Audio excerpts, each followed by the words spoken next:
안녕하십니까? 네, 안녕하세요. 제가 결혼하고 나서 또 아이를 낳고 나서 바뀐 게 있다 싶은 게 하나가요. 네. 앞에 저는 수식어가 없었어요. 그냥 엄지인 아니면 아나운서 엄지인이었는데 음. 이제는 누구의 아내, 누구의 엄마로 불리고 있는 게 참 이게 좋은 것 같으면서도 이런저런 생각을 하게 되더라고요. 좋은 거예요. 그만큼 수식어가 많아진다는 거는 엄지인 아나운서의 삶도 네. 이렇게 풍요로워지는 게 아닌가 싶은데 그런 거겠죠. 오늘 그 네. 목요 특강에 모실 분도 네. 굉장히 앞에 수식어가 많이 붙는 분입니다. 유명 배우의 아내이고 또 유명하셨던 연기를 잘하셨던 시아버님, 시어머님을 모셨던 또 사랑받는 며느리였고 근데 요즘은 이분을요 갓준이라고 부르더라고요. 아시죠? 네. 예.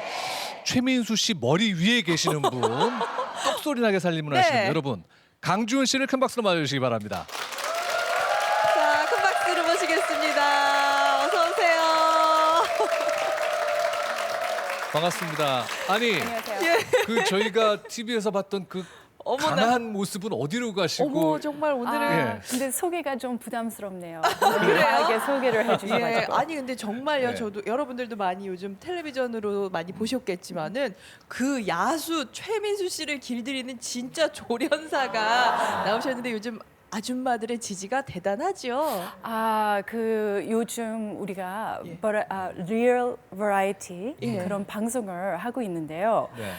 그 하고 나서 많은 분들이 좀 남편을 길들였다는 얘기를 자주 듣게 되더라고요. 그래서 뭐 그런가 보죠. 대단하다. 그분과 함께 사는 거 조금 힘드시죠? 뭐 부부로 살아가는 게 힘들지 않은 게 어디 있을까요? 그렇죠? 그러니까 정말 살아가는 많은 게. 분들이 네. 궁금해하시고 어떻게 그분과 소통을 하는지 네. 두 분 사이에 분명 위기는 있을 법한데 그걸 어떻게 극복을 하셨는지. 사실은 우리 결혼에 대한 이야기는 어려움들이 참 다양하고 많은데 예. 이 소통의 어려움은 그거는 정말 많이 힘들었었어요. 네. 아무래도 그리고 거기다가 또 남편하고 저는 네. 배경이 굉장히 다르고 너무나 달랐고. 자라온 그런 환경이나 경험들이 하도 달랐었기 때문에 두 길을 한 길을 만들어가는 과정이 참 어려운 것 같았어요. 네. 예, 근데 다행히 남편하고 저하고 이제 그 23년 동안 결혼 생활 속에서 벌써. 소통의 방법을 많이 이제 깨닫게 됐고 네. 네. 오늘은 제가 많이 고민했고 많이 좀 노력했고 그리고 또 제가 자신이 좀 깨달은 부분들에 대해서 조금 그런 이야기들을 모아서 네. 오늘 네. 좀 말씀을 드리도록 네. 하겠습니다. 이 정말 이 강준 씨, 최민수 씨 부부뿐 아닐 거예요. 정말 서로 다른 사람들이 만나서 얼마나 많이 티격태격하고 그러니까 그러겠어요. 그 남편의 이야기가 제 얘기일까봐 지금 뒤에 저도 겁나거든요. 네. 기대하고 들어보겠습니다. 네. 강의 감사합니다. 부탁드리겠습니다. 박수 박수 주세요. 부탁드립니다.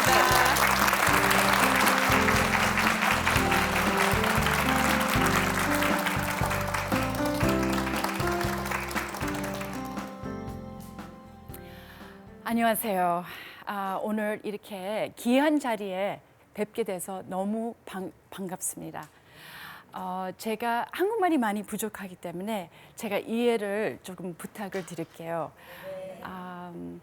저는 결혼 생활이라는 게 제 인생의 가장 제일 큰 공부였다라는 것으로 느끼고 있어요. 네, 그래서 그 결혼 생활 속에서 지금 느꼈던 것을 많이 나눠드리고 싶고요.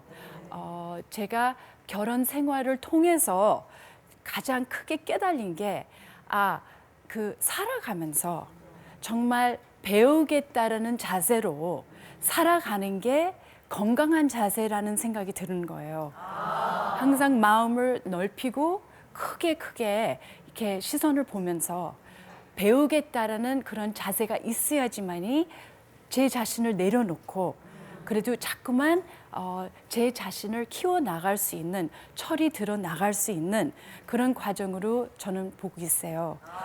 네, 그래서 오늘은 강연이라고 하기에보다는 저와 저희 남편의 사랑을 나눠가는 이야기라고 이렇게 얘기하는 게 저 여기에 맞을 것 같아요. 네.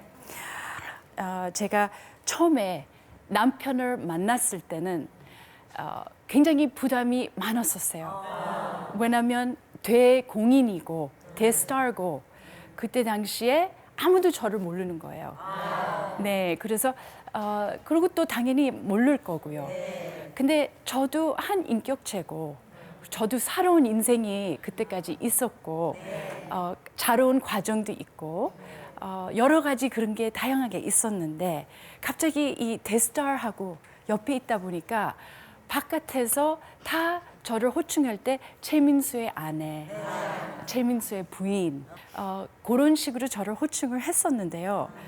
항상 고마운 마음은 있었죠. 왜냐하면 저도 사실 전혀 그냥 평범한 집안에서 자라오면서 한국에서 저를 알 이유가 없었죠. 근데 그 세계 안에서 참 힘든 부분도 참 많았어요. 근데 제가 항상 잊지 못하는 게 많은 분들이 바깥에서 인사를 받았을 때는 많은 분들이 굉장히 미안한 마음으로 저한테 인사하는 적이 항상 생각이 나요. 그래서 저를 만나면 안녕하세요. 최민수 부인 맞죠? 이렇게 얘기할 때 제가 미안한 느낌을 항상 상대방에서 많이 듣게 되더라고요. 그래서 저도 굉장히 의문스러웠어요. 왜 자꾸 저한테 미안한 식으로 이렇게 인사를 할까? 근데 점점 한국에 살면서 알다 보니까 제 남편 아시잖아요. 좀 알파 남자고 굉장히 남자에 대한 자부심이 대단한 그런 남자잖아요. 집안에서 저렇게 카리스마 강한 남자하고 어떻게 사냐 이런 얘기도 많이들 했었어요. 저한테 쉽지만은 않겠어요. 뭐 이럴 때마다 제가 어떻게 설명을 못 하겠더라고요. 아니요, 굉장히 행복해요. 이게 안 되더라고요. 그렇죠? 어떤 분들은 또 그런 오해도 있었다고 제가 들렸었는데요.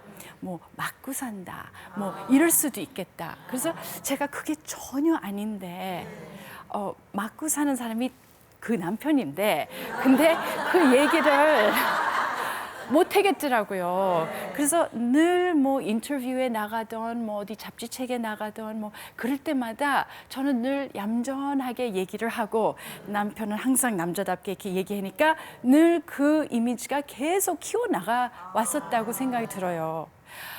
근데 여태까지 어떻게 저런 강한 남자하고 살 수가 있을까?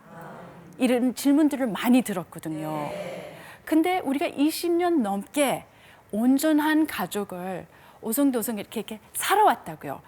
많은 사고들을 겪이고 공식적으로 항상 사고를 겪으면은 공식적으로 알려지게 되고 그러면 가정의 위기가 올 텐데 어떻게 저렇게 유지를 하고 어떻게 저 집안은 계속 그래도 웃고 있는 웃으면서 아이들까지 키워나가면서 어떻게 유지가 될까? 이런 질문들이 많이 저한테 왔었어요. 그동안에. 정말 우리 살아가는 솔직한 모습을 보시면 지금 방송에서는 한 60%밖에 안 나오고 있거든요. 그러니까 자제하고 있으니까 정말 100%를 다 보시면 아실 거예요. 얼마나 솔직한지. 서로 마음 다칠 정도로 솔직해질 수가 있어요. 근데 그만큼 서로 안에 신뢰성이 있고 그리고 서로 안에 이렇게 믿음이 있어요. 네, 그래서 그런 부분에 대해서는 참 너무 고맙다고 생각하고 또 하루 아침 안에 되는 게 아니었고 굉장히 오랜 세월 안에서 많은 눈물, 많은 부닥침, 많은 오해들을 겪으면서 그 오늘의 우리의 열매를 지금 얻었다는 생각이 드는 거예요. 제가 오늘 살고 있는 그 모든 제 인생 시작을 좀 얘기를 좀 나누고 싶은데요. 첫 번째로 제 남편을 만났던 계기. 그래서 저는 캐나다에서 토론토에서 태어났고 자라왔었기 때문에 한국의 방송이나 한국에 관련되는 모든 이런 상황을 몰랐었어요. 네, 몰랐었고 그리고 더구나 제 남편이 누군지도 몰랐었어요. 예, 전혀 몰랐었어요. 제가 유성이 아빠 만났을 때는 제가 대학교에서 그 치대를 들어가고 싶어가지고 그 과정을 준비하고 있었어요. 근데 저희 교수님들이 그때 당시에 뭐라고 말씀하셨냐면은 그 학생 프로필에 추가적으로 다른 활동적인 것을 추가를 해라고 그 이제 공부만 했다는 것보다 뭐 여러 가지 한 거를 보여달라 그러더라고요. 근데 저희 어머님이 그때 토론토에서 선발 대회가 있었어요. 그래서 제가 그 선발 대회 때 미스 코리아라는 그 선발 대회에 나갔었어요. 근데 좀 보시면 좀 초라하게 좀 나와요. 거기서는 한 15명밖에 없었어요. 이렇게 한국같이 화려하지는 않았었어요. 근데 거기에 등록을 하고 쉽게 프로필에 하나 추가를 할 수 있다. 어머님 말씀으로. 그래서 제가 이제 거기 선발 대회에 들어갔는데 진이 될 줄은 몰랐어요. 근데 진이 되면서 한국 여행권까지 나오더라고요. 저하고 저희 부모님하고. 그냥 좋은 경험으로 여행 겸사 한국도 올 수 있는 기회가 됐다. 그래서 부모님하고 또 저희 친척분들도 저를 응원하러 친척분들까지도 나오셔가지고. 그래서 굉장히 그런 시기였는데 갑자기 미스 코리아 선발 대회 때 우리가 리허설 하는 날이 있었어요. 이제 그 선발 대회 날 때 리허설이었는데 어떤 남자가 무대 위에서 그 청바지 입고 좀 이렇게 잘난치게 걸음으로 막 걸어가더라고요. 그래서 저는 그때 후보분들이 다 막 뭐 굉장히 흥분이 돼 있더라고요. 누가 왔다고. 저는 누군지 모르고 이렇게 보니까 딱 보니까 좀 이렇게 막 잘난 척하는 남자들이라고요. 그래서 저 사람이 누구냐고 물어보니까 모르냐고 우리나라에 굉장히 유명한 배우라고. 그래서 다들 막 반한다고 너무너무 멋있다고 막 그러더라고요. 그래서 제가 우리 유성이 아빠가 그때 좀 자기가 멋있다는 거를 아는 것 같더라고요. 그래서 거기에 신경을 안 쓰려고 그냥 바닥만 보고 있었어요. 더 그 기운을 주기 싫어서. 그때 당시에도 경쟁심이 많았던 것 같아요. 제가 살아가면서 경쟁심이 많아요, 남편하고. 근데 그렇게 이제 그때 처음 봤었고요. 그다음에 그날 선발 대회할 때 무대 뒤에서 이제 그때 앙르김 옷을 굉장히 화려하게 입고 그 마이크를 잡고 막 마이크 테스팅하고 있더라고요. 근데 제가 무대 뒤에서 굉장히 행복하게 밝게 인사 다 하면서 걸어 나가고 있었어요. 수고하셨어요, 뭐 수고하셨어요, 막 이러면서. 그때 제가 우종상을 받았거든요. 근데 미스 코리아의 파이널리스트로 등록은 전혀 안 됐었어요, 저는. 근데 저는 이 상 하나라도 받아가지고 너무 기뻤던 거예요. 뭐래도 탔으니까. 근데 무대 뒤에서 제가 떠나는데 어떤 남자가, 그러니까 저희 유성이 아빠였죠. 그 턱시도를 입고서는 저한테 아유 수고하셨어요 그러더라고요. 그래서 제가 감사합니다. 안녕히 계세요. 그리고 갔어요. 그래서 남편은 저 사람은 내가 누군지를 모르는구나 라는 거를 알았고 저는 그냥 이제 저희 부모님 만나러 이제 빨리 가는 거였고요. 남편이 뭔가 저에 대한 관심이 굉장히 많이 생겼던 거였어요. 그래서 그때 미스 코리아 파일들을 보면서 미스 캐나다 거를 찾아달라고 자기가 한번 찾아봤었대요. 그런 다음에 굉장히 묘하게도 그 바로 다음 날에 그 방송국에 관광을 시켜주겠다고 저한테 연락이 왔어요. 근데 관광을 시켜주고 그 다음 날에 제가 캐나다 떠나는 거였거든요. 그래서 제가 한번 가봤어요, 방송국에. 근데 우연히 제 남편이 그때 드라마를 찍고 있었고 그 드라마 찍고 있는 이제 그 역할 안에 들어가 있었어요. 그래서 스튜디오를 방문하다 보니까 어떤 PD분이 우리를 소개를 하더라고요. 근데 제가 그때 소개를 봤는데 또 그 잘난치는 모습, 그 머리를 막 이렇게 만지고 있더라고요. 제 눈으로 안 쳐다보고. 그래서 제가 거기서 딱 느꼈어요. 아, 그 남자라는 거.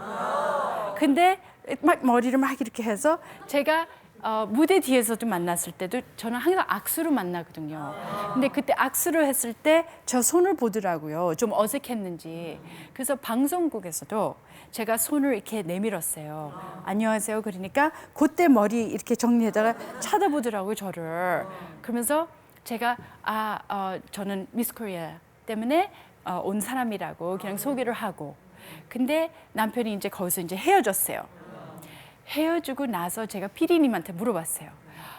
그래도 저분은 누구시냐니까 배우, 유명한 배우, 미스 코리아 때 노래한 배우. 그래서 제가 사인이라도 기념으로 하나 받고 돌아가고 싶다. 그래서 내일 캐나다 떠나기 전에 사인 하나 좀 받을 수 있을까. 그래서 나중에 나가면서 만나게 또 됐어요. 근데 사인을 부탁하니까 카페에 가재요. 커피 마시러. 그냥 커피 마시러 갑시다 그러면서 가더라고요. 그래서 제가 따라갔어요. 그래서 이제 PD님하고 따라갔는데 제가 PD님 보면서 이랬어요. 왜 지금 가는 거죠? 그래서 딱 앉아서 한 3시간 동안 3시간 동안 우리가 얘기를 나눴는데 이게 믿어지지가 않았는데요. 그 3시간 안에 프로포즈를 했어요, 남편이. 저한테 제가 주은 씨를 그냥 이대로 보낼 수가 없어요. 제가 프로포즈를 하겠습니다. 이렇게 얘기를 하더라고요. 근데 그때 제가 영어로 프로포즈라는 말을 써서 이분이 영어를 몰라서 프로포즈를 잘못 쓰는 거 아닐까 이런 생각도 순간적으로 했었어요. 근데 그게 아니었고 제 손을 탁 이렇게 손을 잡더라고요. 그래서 제가 굉장히 어지러웠어요. 순간적으로. 이게 무슨 일인가. 너무 불가능한 상황인데 이거는 말도 안 되는 얘기고 제가 모든 것을 제가 아는 저희 부모님, 제가 외동딸이거든요. 제가 한국에서 살 수 있다는 거는 말이 아니었거든요, 그때. 근데 저한테 손을 이렇게 딱 얹은데 뭐 물론 꼭 살아야 되는 건 아니지만 왠지 모르게 그렇게 자신감이 있더라고요. 우리는 살아야 된다는 그런 자신감. 그래서 저도 너무 신기해가지고 이런 남자 처음 만나봐는 거예요. 그리고 너무 신기한 남자더라고요. 표현하는 방법도 그렇고 뭔가 저를 쳐다보는 눈빛이 제발 나를 배신하지 않았으면 좋겠는데 이런 눈빛 있죠. 나는 당신을 믿고 같이 살아도 되지 않을까 이런 눈빛이 저를 보고 있더라고요. 근데 제가 이 사람을 알지도 못했는데 이건 말도 안 되는 상황이잖아요. 그래서 그날 전화번호를 여러 개를 저한테 써주고 제가 저한테 그러는 거예요. 내일 떠날 때 꼭 전화를 하라는 거예요. 떠나기 전에. 근데 제가 전화를 안 했어요. 제 마음에는 조용히 떠나자. 이게 좋은 추억이 될 수도 있지만 이거는 말이 안 되는 얘기이다. 이거는 불가능하다. 그냥 조용히 떠나자.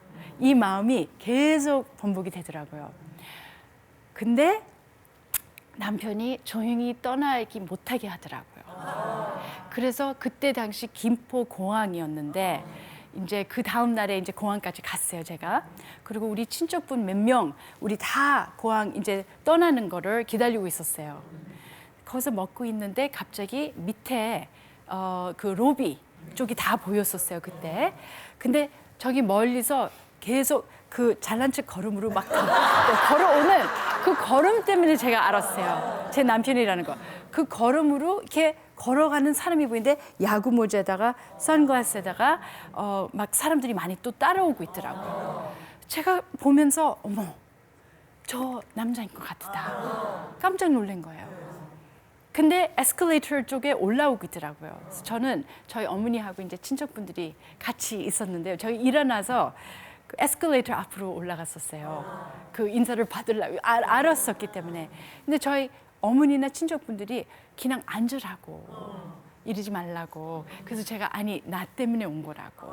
그래서 그 위에서 서가지고 이제 기다리는데 무슨 박스 안에다가 자기가 밤새도록 사진들을 모아놨더라고요. 자기 인생에 대해서. 그리고 사진마다 뒤에 자상하게 글을 써놨어요. 이거는 언제였고, 이건 누구고, 이런 거. 근데 이 박스를 저한테 주면서 하는 이야기가 그때는 캐나다 오고 가는 시간이 일반 한쪽 가는 게 방향이 17시간이었어요. 그래서 굉장히 오랜 그 비행기 시간이었는데 이 박스를 주면서 이거를 천천히 다 보래요, 사진을. 그러면 자기 인생이나 자기에 대한 소개가 어느 정도는 될 거라고 얘기를 했었어요. 그러면서 저한테 뭐라 그랬냐면 오늘은 우리의 생일이다. 오늘은 우리가 하나가 된 날이다. 그리고 편지까지 썼는데 그 편지 내용이 사실 오늘까지도 생각하면 징그러워 죽겠어요. 그 편지에다가 뭐라고 써놨냐면요. 오늘은 주은 씨가 오빠를 위해서 살아갔으면 좋겠다. 그게 징그러운 얘기 아니에요? 누구를 위해서 살아가는, 저는 저를 위해서 살아갈 그 걱정을 하고 있는데 남을 위해서 살아가는 거는 좀 과한 부탁 아닌가요? 그 아직도 사귀지도 못한 상황인데. 근데 그렇게 편지를 또 썼더라고요. 그래서 자기가 알아서 다 할 거래요. 근데 제가 결혼한다는 답을 안 준 거거든요. 근데 진심으로 그 오는 주말에 캐나다에 오고 촬영 중이어가지고 주말마다 4번 연속으로 오고 부모님하고 같이 점심 먹고 또 돌아가고 4번을 했어요. 그래서 저희 부모님은 갑자기 한국 남자가, 그것도 전통적인 한국 남자가 한국에서 캐나다까지 와서 결혼을 하겠다고 부모님한테 어떻게 그 어리광을 부르고 어떻게 아들같이 막 애교를 부렸는지 부모님이 반 안 할 수가 없었어요. 근데 제가 반해야 되는데 저는 저희 부모님이 그렇게 반하는 모습을 보면서 저도 굉장히 뭔가 뿌듯하더라고요. 부모님을 보니까 어쩜 이 남자하고 너무 잘 어울리면서 말씀들을 나누는데 저도 이해 못하는 얘기들 막 하더라고요. 한국말로. 근데 그 모습을 보면서 어머, 저희 부모님이 사실 외동딸이기 때문에 어떤 남자라도 만족하기가 좀 힘들 편일 텐데 이 한 남자가 누군지도 모르는데 저렇게 반갑게 이렇게 대고 받아주는 모습을 보면서 저도 딸의 입장으로는 굉장히 뿌듯하더라고요. 뿌듯하고 믿음이 가고 결국은 6개월 뒤로 이제 결혼을 하게 됐고 결혼을 하게 됐을 때는 제가 답을 아까 말씀드렸죠. 제가 답을 못했다는 거. 프로포즈한 이후에. 근데 결혼식 무대 위에 서 있을 때 그때 깨달음이 왔어요. 결혼한다는 게. 근데 남편이 옆에 서 있고 목사님께서 이제 주례하고 계시는데 제가 이렇게 남편 모습을 보면서 생각했던 게 지금 결혼 안 하겠다고 얘기하기에는 좀 늦었겠지? 그 생각을 결혼 무대 위에서 했어요. 너무 갑작스럽게 그때 깨달음이 오더라고요. 그 전에는 너무 빨리 빠른 속도로 이렇게 이제 남편이 다 그 준비를 해주더라고요. 그리고 부모님들도 굉장히 바빠졌었고, 그리고 그때 당시에 뭐 말도 말해요. 팩스가 우리 부모님한테 집으로 굉장히 많이 왔었어요. 한국에서 결혼시키지 말라고, 고생시킨다고, 왜 외동딸을 한국까지 보내냐고, 그리고 공부 계속 시키라고. 그냥 이 최민수라는 사람이 지금 벌써 몇 번 결혼한 사람이고 그리고 몇 번 아이를 낳았었다는 그런 소문들도 계속 팩스로 오는 거예요. 그래서 우리는 당황하고 계속 당황할 때마다 제가 전화를 하면은 근데 오빠 혹시 아기가 몇 명이세요?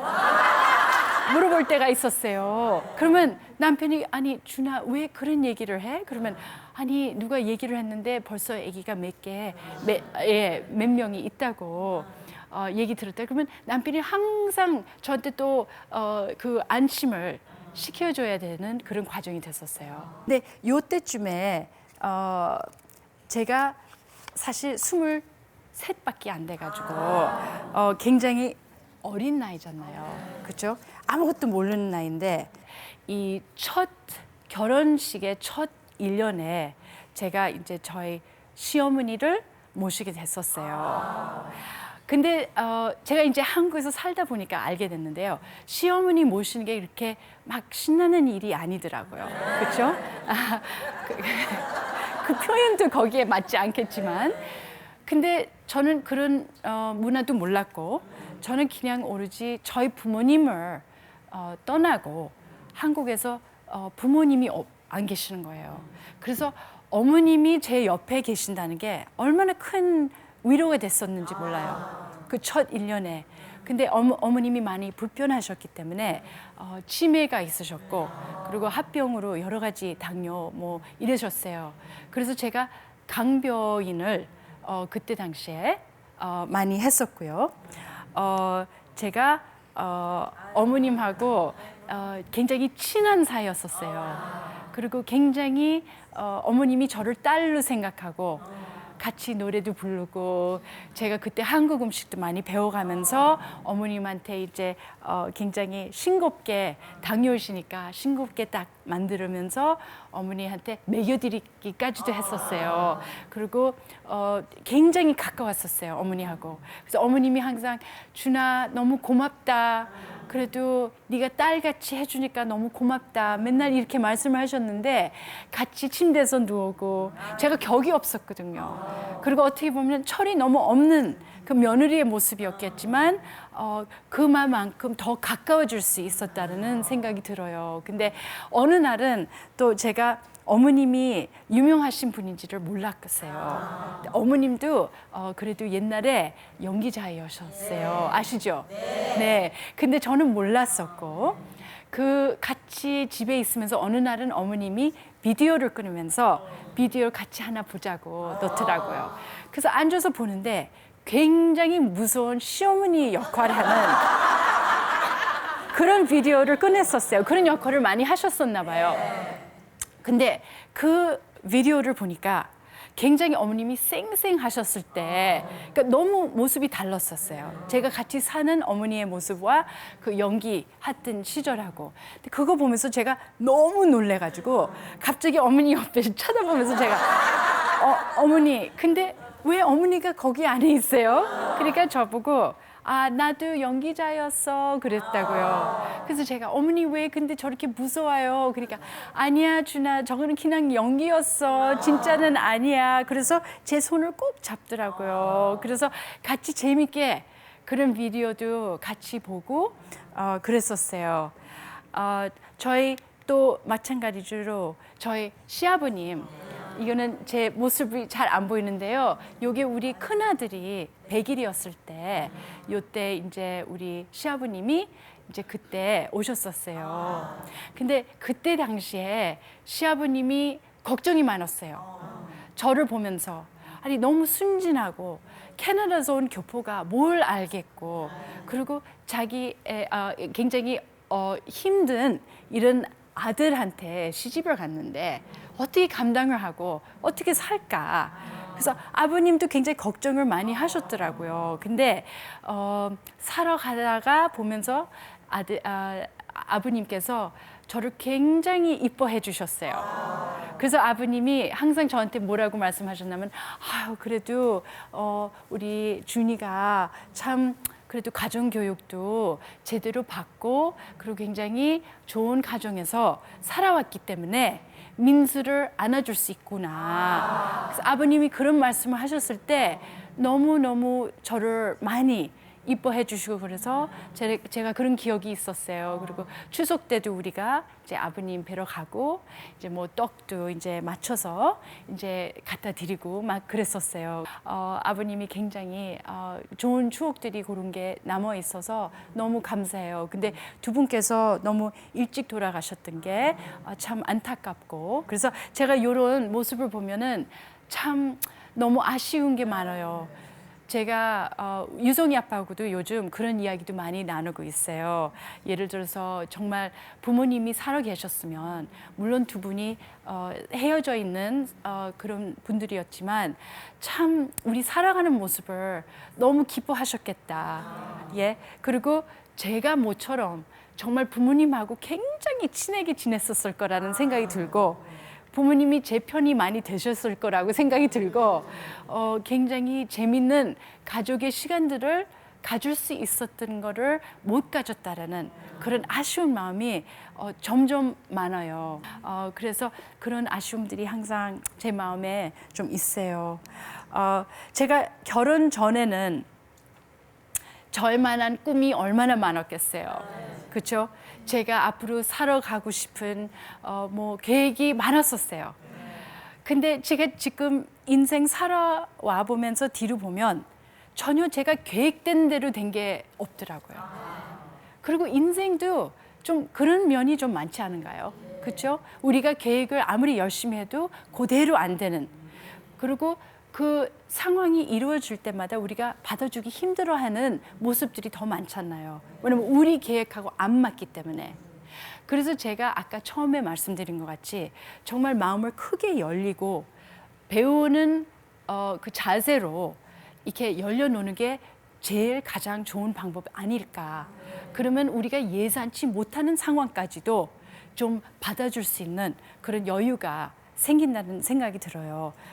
저는 이 결혼 생활이라는 그리고 제 인생이 이렇게 크게 바뀔 계기가 아직도 믿어지지가 않아요. 예, 이게 너무너무 큰 변함이 충격적인 변함이죠. 그래서 처음에 결혼하려고 그랬을 때는 제 지금 남편을 보면은 전혀 뭐 남편에 대해서 뭐라 그러기는 아니지만 그래도 이 남자하고는 전혀 달랐었어요. 제 생각했던 상상했던 남편이 좀 더 조용하고 뭐 이렇게 확실히 사고는 안 치는 남편 이런 뭐 그런 계획을 못했죠.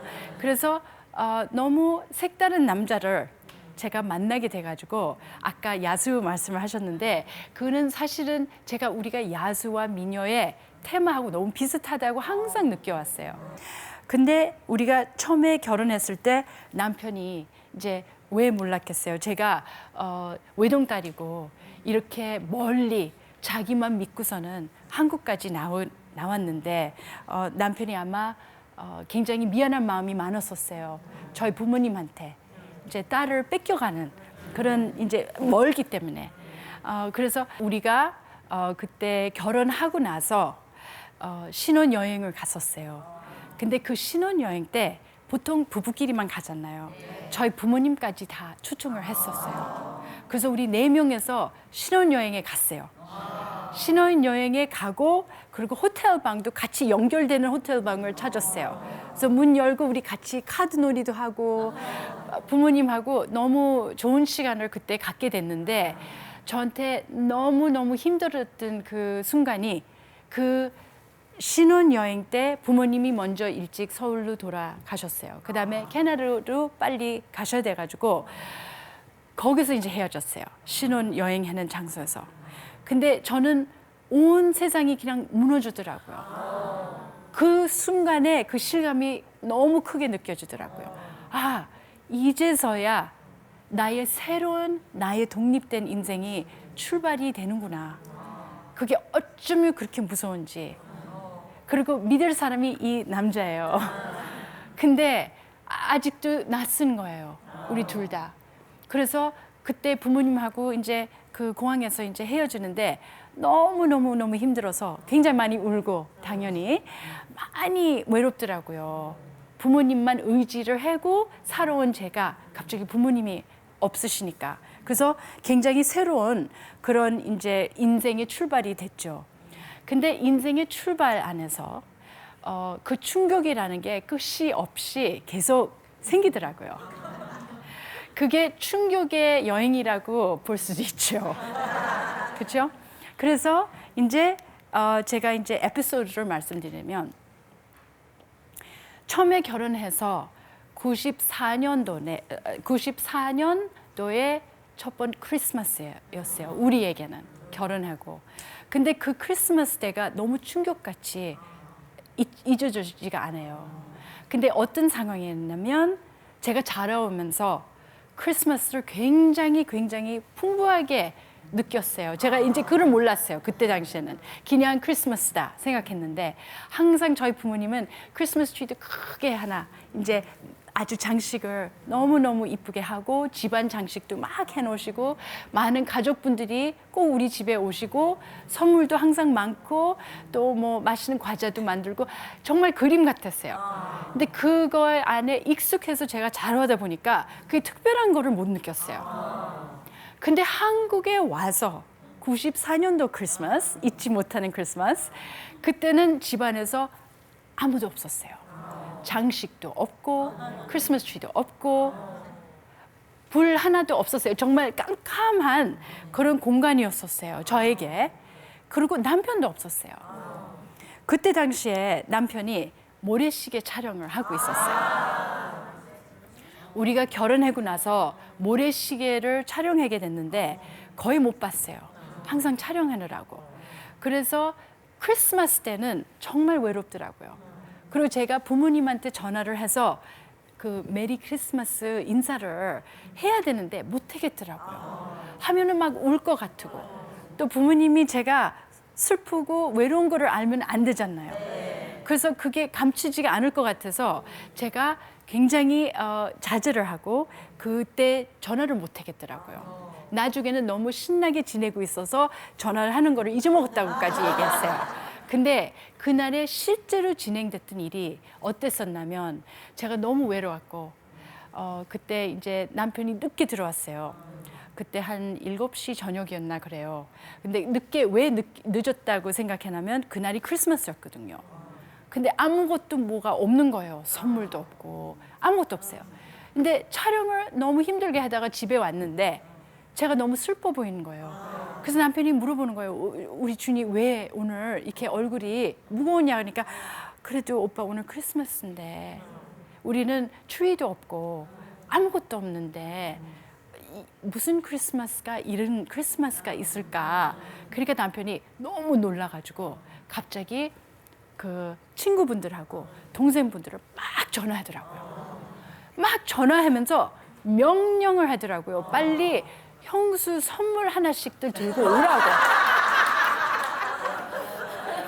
화를 내면서. 근데 갑자기 1시간 내로 많은 분들이 우리 집에 왔더라고요. 선물들 들고. 근데 저는 이런 크리스마스 처음 봤어요. 그렇죠? 그런 조용한 고요한 밤이 아니라 굉장히 요란스럽더라고요. 근데 그 남편이 모처럼 그거를 채워주기 위해서 이제 저한테 그렇게 해줬고 저는 울음이 나더라고요. 너무 슬픈 거예요. 너무 외로운 거예요. 아무리 바쁘게 이렇게 진행을 하더라도 이거는 아니라는 거예요. 그래서 제가 거기서 뭐가 깨달았냐면 이 남자는 크리스마스를 보내본 적이 없구나.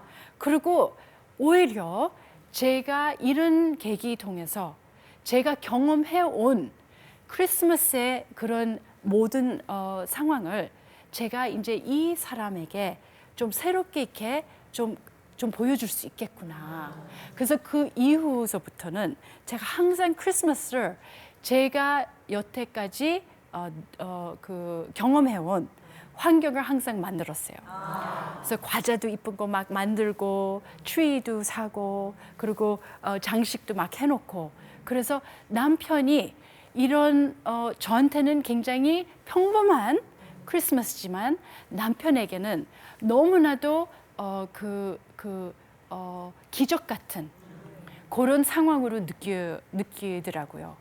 그래서 제가 보니까 이제서야 제가 사랑만 받고 자라온 사람으로서 이제는 제가 나눌 수 있는 기회가 생겼구나. 제 남편한테 제가 여태까지 경험해온 제 인생의 모든 것을 이제 남편에게 하나씩 경험할 수 있도록 제가 풀려나갈 수 있겠구나. 커다란 정말 복 같은 그런 기회가 됐어요. 물론 쉬운 상황은 아니었지만 일단 제 남편하고 저의 제일 가장 큰 어려움이 소통이었어요. 예, 소통이 너무 어렵다 보니까 이런 경우였어요. 제가 자라오면서 외국에서는 자기 의사 표현하는 거를 굉장히 중요하게 생각해요. 그래서 어렸을 때부터 꼭 자기 의견 제시하는 게 그게 연습, 습관으로 되게끔 항상 그렇게 해요. 그래서 뭐 선생님을 반대를 하더라도 그런 의사 표현을 정확하게 하는 거를 많이 응원을 해요. 그래서 그렇게 자라온 제가 나는 결혼하면 정말 소통을 잘하는 그런 부인이 될 거다. 이런 이제 마음을 각오를 해서 남편하고 이제 너무 좋은 대화를 나눌 거다. 이런 생각을 항상 갖고 있었어요. 근데 이상하게도 우리가 의견 차이 있을 때는 그러면 그 의견 차이 있을 땐 저는 신났다. 이제 내가 좋게 멋있게 내 의사 표현을 할 거다 생각했는데 꼭 그 기회를 안 주더라고요. 이제 의견 차이가 있으면은 제가 근데 오빠 제 생각은 그러면 준아 이거는 오빠 생각인데 그렇게 준이가 얘기할 필요 없이 내 생각은 그러면서 쫙 얘기를 해요. 근데 저희 남편이 말이 좀 많은 편이거든요. 그래서 말에 끝이 없더라고요. 그러다 보니까 제가 말할 텀이 안 생기더라고요. 그리고 끝까지 다 듣고 나서는 우리가 무슨 얘기를 시작했지 이것도 다 잊어먹었었기 때문에 그냥 포기하는 경우들이 자꾸 번복이 되더라고요. 그래서 제가 어느 날은 이 남편은 자기가 먼저 얘기하는 거를 좋아하기 때문에 앞으로 의견 차이가 있으면 제가 노트 하나 갖고서는 제가 얘기하고 싶은 거는 써야 되겠다. 얘기하는 도중에. 그래서 우리가 의견 차이 나는 순간이 왔을 때 제가 오빠 잠깐만 기다리세요. 제가 잠깐만 갔다 올게요. 그러면 지금 어디 가는데? 내가 노트 하나만 갖고 오려고. 그러면 남편이 자기 약 올리는 줄 아는 거예요. 그래서 가만히 보더라고요. 뭐 해나. 그래서 제가 이제 노트하고 이제 기다렸어요. 그래서 오빠 말씀하세요. 그러니까 준아 근데 지금 뭐 하는 거지? 그래서 아니 우리 항상 이런 얘기하면 오빠가 꼭 길게 얘기를 하는 거를 좋아하는 것 같아서 내가 얘기를 그 사이에 못하니까 노트를 얘기하고 싶은 거를 맨 마지막에 얘기를 하기 위해서 좀 기다려주고 싶으니까 나도 준비하려고. 그러니까 남편이 아니야 준아 그 노트도 필요 없고 오빠가 잘 정리를 해줄게. 이렇게 얘기하는 거 보니까 어머 이 남자가 제 의견을 듣고 싶지 않다는 게 느꼈던 거예요. 근데 어떻게 앞으로 살아가는 거예요? 소통을 자연스럽게 못하면 큰일이더라고요. 그래서 제가 그 그림을 그리기 시작했어요. 이게 다행히 우리가 지금 남겨 있는 만화 중에 하나인데요. 이게 첫 번째 장면이 지금 빨개 벗고 있죠. 지금 이게 지금 일어나는 모습이에요. 그렇죠? 제가 이런 식으로 그 만화를 이제 그렸었어요. 이제 이해가 안 되는 대화를 못하게 하니까. 그러면 그 말풍성 안에 뭐 욕도 들어가고 뭐 별난 거 다 들어갔었어요. 그래서 이런 만화를 제가 그리면서 제 표현을 이런 만화를 통해서 항상 풀렸었어요. 무슨 내용인지 좀 설명을 네, 좀 요거는 해주세요. 네. 남편이 아마 그때 골프 딱 몇 번만 해봤었는데요. 골프 약속 때문에 남편이 준비를 해야 되는 과정이었는데 이날 우리도 약속이 있었는데 그거를 무시하고 생각 못하고 무시보다는 기억도 없었어요. 그래서 제가 너무 뻔뻔하게 이렇게 나가는 모습들을 제가 이제 담으면서 이 만화는 사실은 끝을 못 냈어요. 지금 보면은 지금 끝내질 못했잖아요. 근데 이런 식으로 이제 그 만화를 이제 풀려 나갔어요. 그러면은 꼭 베개 위에다가 만화 그려놓은 거를 놔뒀어요. 그러면은 나중에 남편이 집에 들어오면은 만화를 꼭 보게 됐어요. 만화를 보면은 저한테 막 절을 하더라고요. 너무 미안하다고. 왜 자기한테 얘기 안 했냐고. 그러면 오빠는 얘기하는 거 원하지 않잖아. 그래서 내가 그림으로 담았다고. 그래서 이런 그림들을 여러 번을 했었어요. 그러다 보니까 남편이 제가 보는 준이가 보는 세상의 차원을 그림을 통해서 많이 느끼게 되더라고요. 그러니까 욕 같은 욕도 여기에 담아 있는 거 보면서 받침도 다 틀렸지만 그런 것도 보면서 아, 준이가 다 보는구나. 그리고 내가 얘기하고 행동하는 거 다 보는구나. 여기 보면은 또 옷을 여러 개를 입어보고 지금 그 막 던져놓은 그 장면 하나 있죠. 그때 제가 청소해야 되니까. 그래서 제가 또 그 옆에다 또 글을 쓰죠. 이것도 준이가 청소해야 되는 그런 내용. 그러니까 여기 안에 다 불평 모든 것을 다 담아놨어요. 그림 안에. 그러니까 남편이 이거를 보면서 할 말이 없는 게. 가장 또 어려웠던 게 뭐였냐면 이제 공인하고 결혼하다 보니까 오빠라고 호칭하는 거는 저만한 호칭이잖아요. 그래야 되잖아요. 그때 나간 데마다 다 오빠라는 거예요. 근데 우리가 지금 같이 웃을 수 있지만 저는 그때는 너무 화가 나더라고요. 갑자기 모르는 여자도 와가지고 오빠 그러니까 저 아니 내 오빠인데 왜 저기서 오빠라고 그러는지 그게 이해가 안 되더라고요. 그래서 그게 너무 그게 용납이 안 돼서 오빠라고 못 부르겠더라고요. 나만한 남편인데 왜 제가 나눠야 돼요? 이 남자를. 그래서 이상하더라고요. 그게. 그래서 제가 공인하고 결혼하면서 그런 경험. 그리고 그때 당시에는 그런 answering 기계가 있었어요. 전화에. answering 기계가 있었는데 뭐 몇백 개 전화들이 들어오더라고요. 혹시 민수 오빠 전화번호 맞나요? 뭐 이러면서 이제 전화하는 팬들이 많았었어요. 여기 거기 그 댁 맞나요? 막 그러면서 전화하고 안녕하세요. 오빠 저는 누군데요. 여기 오빠 팬이에요. 막 이러면서 전화가 왔는데 그거를 이제 집에 있을 때는 크게 들렸던 거예요. 그때 당시에 그 기계가 녹음하는 게 들려요. 그러면 그냥 열받아가지고 저는 왜 이런 전화 목소리들을 항상 들어야 되는지. 그래서 어느 날은 전화를 딱 들었어요. 뭐라고 하려고. 전화하지 말라고. 여기 아니라고. 여기 그런 사람 없다고. 근데 말이 너무 부족하다 보니까 전화를 딱 받고서는 여보세요? 그러니까 거기서 아 저는 오빠 팬인데요. 여기 최민수 오빠 집 맞나요? 그러면 제가 네 맞는데요 이러면서 거기서 아 꼭 제가 사랑한다고 좀 전해주세요. 오빠 너무 멋있어요. 막 이러는 거. 네 감사합니다. 안녕히 계세요. 그리고 전화 끊는데 그게 제 마음하고 너무 다른 거예요. 저는 정말 막 화도 내고 싶고 다시 전화하지 말라는 얘기하고 싶은데 그 말이 안 나오는 거예요. 그래서 참 답답하고 스트레스가 많이 나름대로 이제 있었죠. 우리가 폭풍의 눈 속에서 살아있다는 그 생각은 항상 갖고 있어요. 공인의 생활이 되다 보니까 폭풍의 눈 안에는 굉장히 안정하고 조용해요. 근데 그 주변이 혼란스럽고 안절부절하고 막 그래요. 근데 우리가 유성이 아빠가 굉장히 어려운 칩거 생활, 왜 산에 들어갔었던 경우 있었잖아요.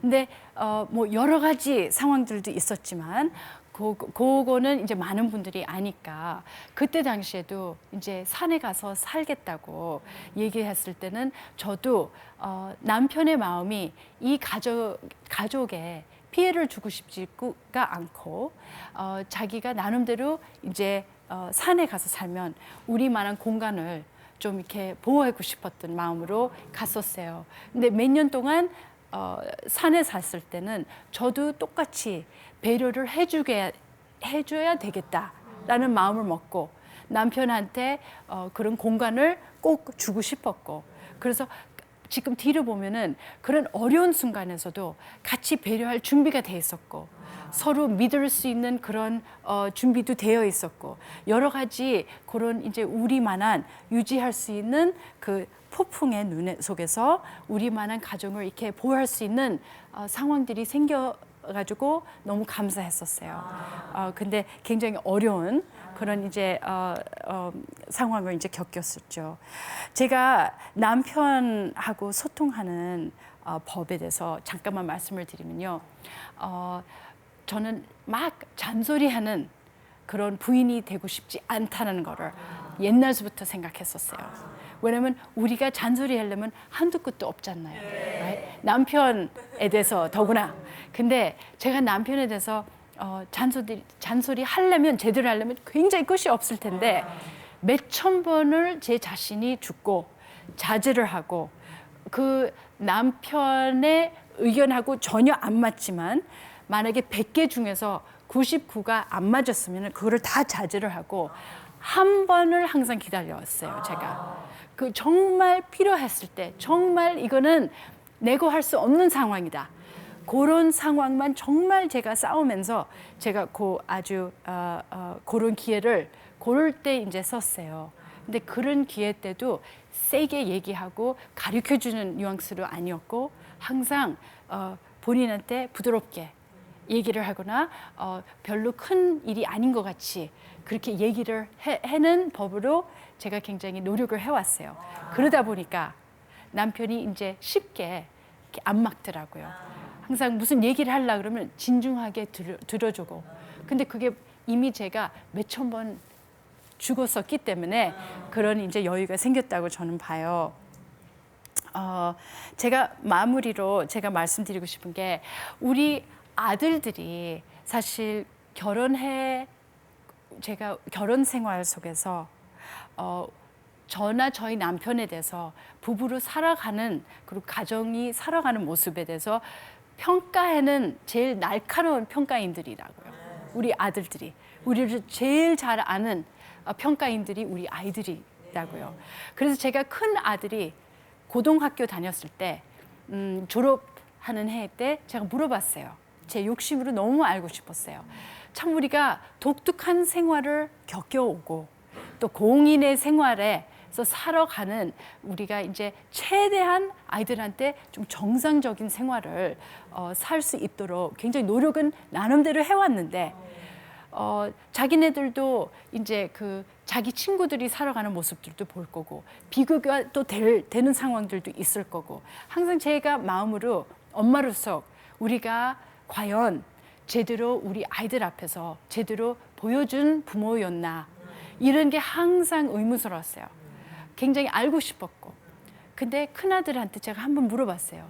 너는 유정아 앞으로 크면 결혼하게 될 것 같으니? 물어봤었어요. 얘가 딱 하는 얘기가 절대로 이 얘기를 해요.